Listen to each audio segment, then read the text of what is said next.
नमस्कार, स्वागत है आप सभी का एबी स्टार न्यूज में और मैं हूं आपके साथ जुबैर चौधरी। तो बात करते हैं 4 राज्यों में हो रही मतगणना की। बता दें कि मध्य प्रदेश, राजस्थान, तेलंगाना और छत्तीसगढ़ में मतगणना जारी है। इस बीच चारों राज्यों में से सिर्फ एक राज्य में ही तेलंगाना में कांग्रेस ने बढ़त बना रखी है, बाकी राजस्थान में बीजेपी ने बढ़त बना रखी है। मध्य प्रदेश में तो प्रचंड बहुमत के पार है बीजेपी। बात करें छत्तीसगढ़ की, तो छत्तीसगढ़ में खुद सीएम भूपेश बघेल की सरकार यानी कि कांग्रेस की सरकार इस बार जाती नजर आ रही है। रुझानों में बीजेपी सबसे आगे नजर आ रही है। बात कर लेते हैं मध्य प्रदेश की। मध्य प्रदेश में सीएम शिवराज की जो लाडली बहनों की जो योजना चली, उसका असर कुछ ज्यादा ही मध्य प्रदेश में देखने को मिला। एक तरफ कहा जा रहा था, जब एग्जिट पोल सामने आए थे, कहा जा रहा था कि मध्य प्रदेश में कांटे की टक्कर है। इससे पहले चुनाव प्रचार के दौरान कांग्रेस के नेता ये दावा करते नहीं थक रहे थे कि मध्य प्रदेश में इस बार बीजेपी की सरकार जा रही है, इस बार कांग्रेस की सरकार आ रही है। जिस तरीके से पिछली बार उन्होंने दावा किया था कि पिछली बार लोगों ने कांग्रेस को चुना था, इस बार भी लोग कांग्रेस को चुनेंगे। लेकिन मध्य प्रदेश में बीजेपी 160 सीटों पर आगे चल रही है, यानी कि मध्य प्रदेश में बीजेपी का रिकॉर्ड तोड़ने जा रही है। मध्य प्रदेश में इससे पहले कोई भी पार्टी 160 सीटें जीतकर सरकार नहीं बना पाई है, लेकिन ये उम्मीद रुझानों को देखते हुए लग रही है कि इस बार बीजेपी मध्य प्रदेश में सारे रिकॉर्ड तोड़ने वाली है। बता दें कि मध्य प्रदेश में 230 विधानसभा सीटों पर मतगणना की जा रही है। रुझानों में मध्य प्रदेश में बीजेपी को 2/3 बहुमत हासिल हो गया है। बीजेपी के खाते में एक सीट भी आ गई है और इसके अलावा बीजेपी 160 सीटों पर आगे चल रही है। मुख्यमंत्री शिवराज सिंह चौहान बुधनी विधानसभा सीट से आगे चल रहे हैं। कांग्रेस के दिग्गज नेता कमलनाथ छिंदवाड़ा से आगे चल रहे हैं, लेकिन कड़ी टक्कर उन्हें प्रत्याशी देते नजर आ रहे हैं। मतगणना कड़ी के सुरक्षा के बीच बता दें कि 52 जिले मुख्यालयों पर यह मतगणना हो रही है, जहां पर 2533 प्रत्याशी मैदान में हैं, जिनकी किस्मत का फैसला थोड़ी सी देर में, ज़्यादा कुछ 2-4 घंटों में सामने आ जाएगा। लेकिन मध्य प्रदेश में जिस तरीके के रुझान सामने आ रहे हैं, वो रुझान कुछ और ही बता रहे हैं कि मध्य प्रदेश में बीजेपी कोई बड़ा खेला करने जा रही है। इस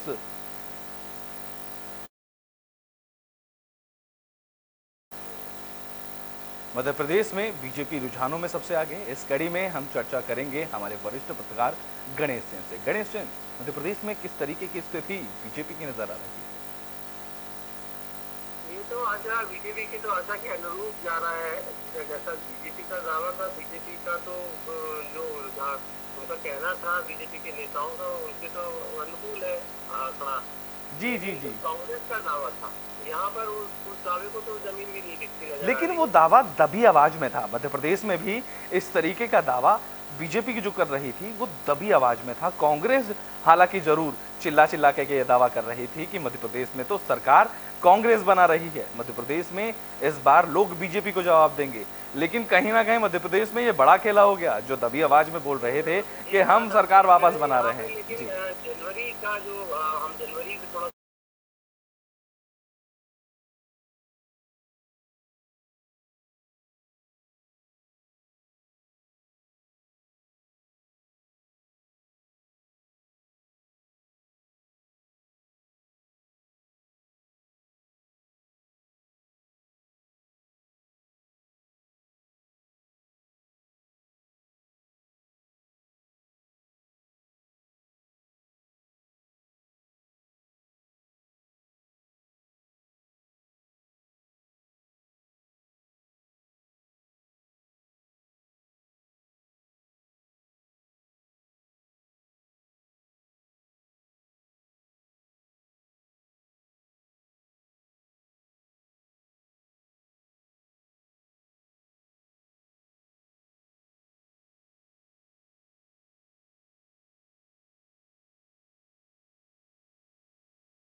बीजेपी के पास प्रचंड बहुमत है। बीजेपी मध्य प्रदेश में साफ तौर पर दिख रहा है कि सरकार बनाती नजर आ रही है। तो अब बात आएगी मुख्यमंत्री की। कब बीजेपी के पास अब ये लड़ाई लड़नी होगी कि मुख्यमंत्री का चेहरा आखिर कौन रहे। क्या वापस से सीएम शिवराज सिंह, जो कि अभी के हालिया मुख्यमंत्री रहे, क्या एक बार फिर से बीजेपी शिवराज सिंह को ही मुख्यमंत्री बनाएगी, या ज्योतिरादित्य सिंधिया के बारे में भी या और कोई बड़ा नेतृत्व के बारे में भी मध्य प्रदेश में सोचा जा सकता है?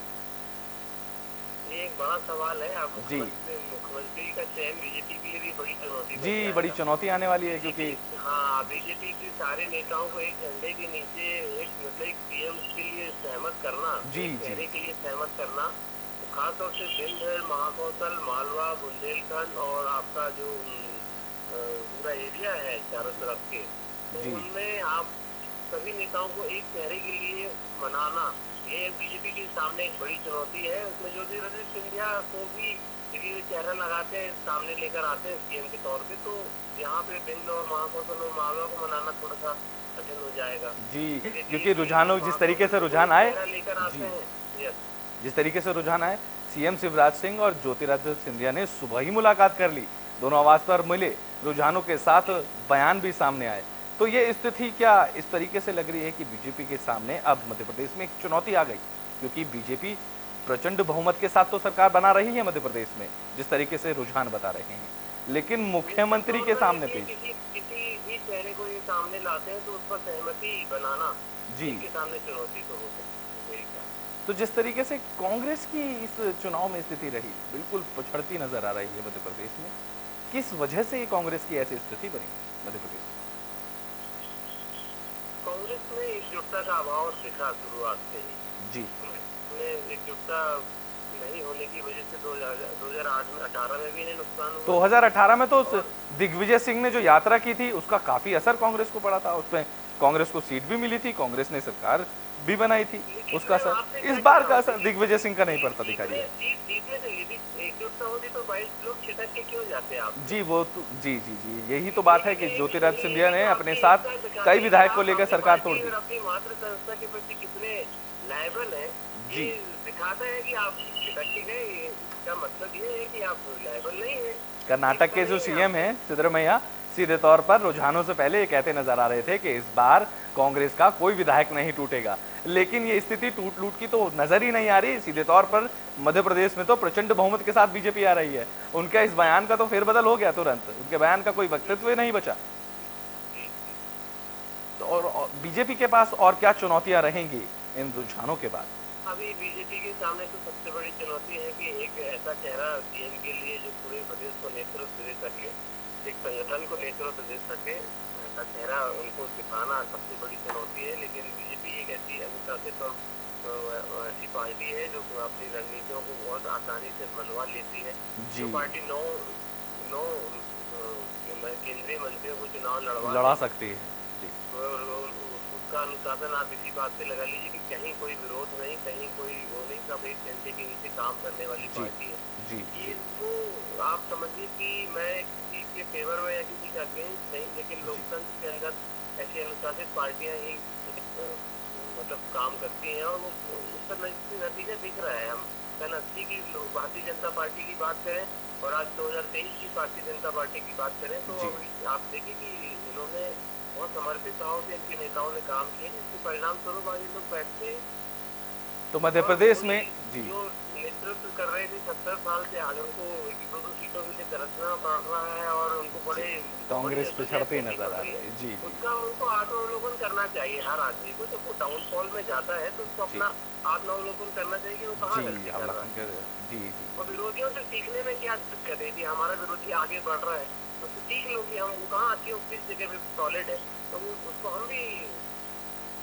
तो सीधे तौर पर हमारे साथी वरिष्ठ पत्रकार गणेश सेन ने यह कहा है कि कांग्रेस को अपने विरोधियों से सीखना चाहिए। सीधे तौर पर हमारे साथी ने यह भी बताया कि मध्य प्रदेश में जो प्रचंड बहुमत के साथ बीजेपी सरकार बना रही है, कहीं ना कहीं सीएम शिवराज सिंह की योजनाएं काम आई। आखिरी वक्त पर लाडली बहना योजना का काफी असर लोगों पर पड़ा, जिस वजह से मध्य प्रदेश में बीजेपी प्रचंड बहुमत के साथ सरकार बनाती दिख रही है। बीजेपी मध्य प्रदेश में 160 सीटों पर आगे चल रही है। गणेश सिंह जी, हमारे साथ चर्चा के लिए आपका शुक्रिया। बता दें कि मध्य प्रदेश में बीजेपी रुझानों में सबसे आगे नजर आ रही है। एक बार को यह कहा जा रहा था कि मध्य प्रदेश में कांग्रेस और बीजेपी के बीच कड़ी टक्कर है, लेकिन बीजेपी ने इसको गलत साबित कर दिया। मध्य प्रदेश में एक बड़ा खेला हो गया, जहां बीजेपी सारे रिकॉर्ड ध्वस्त करती नजर आ रही है। बीजेपी मध्य प्रदेश में 160 सीटों पर बढ़त बनाए हुए है, तो वहीं कांग्रेस अपने हक की लड़ाई लड़ती नजर आ रही है। एक सीटों पर 70 सीटों पर सिमटती ही नजर आ रही है। सीधे तौर पर जिस तरीके के रुझान हैं, इससे ये तो साफ हो रहा है कि मध्य प्रदेश में एक बार फिर बीजेपी की सरकार आ रही है। हालांकि मुख्यमंत्री का चेहरा अब तक भी साफ नहीं हुआ और बीजेपी के पास ये बड़ी चुनौती आएगी कि मध्य प्रदेश में सरकार बनाने के बाद क्या किसको मुख्यमंत्री बनाया जाए। क्या वापस सीएम शिवराज सिंह चौहान को ही कार्यकाल 5 साल का और दिया जाए, क्योंकि साल 2005 से सीएम शिवराज सिंह चौहान मध्य प्रदेश के सीएम रहे हैं। हालांकि चुनाव प्रचार में उनके सीएम फेस को लेकर कई तरह की अटकलें लग रही थी, लेकिन अब रुझानों में मध्य प्रदेश में बीजेपी सबसे आगे नजर आ रही है, प्रचंड बहुमत के साथ नजर आ रही है और मध्य प्रदेश में 2/3 बहुमत बीजेपी के पास है। सिर्फ 60 या 66 सीटों पर ही सुकड़ती नजर आ रही है कांग्रेस और 160 सीटों पर बीजेपी आगे है और प्रचंड बहुमत के साथ सरकार बनाने का दावा उनके नेता नजर आ रहे हैं। मध्य प्रदेश में बीजेपी कार्यालय पर जश्न का माहौल भी देखा जा रहा है।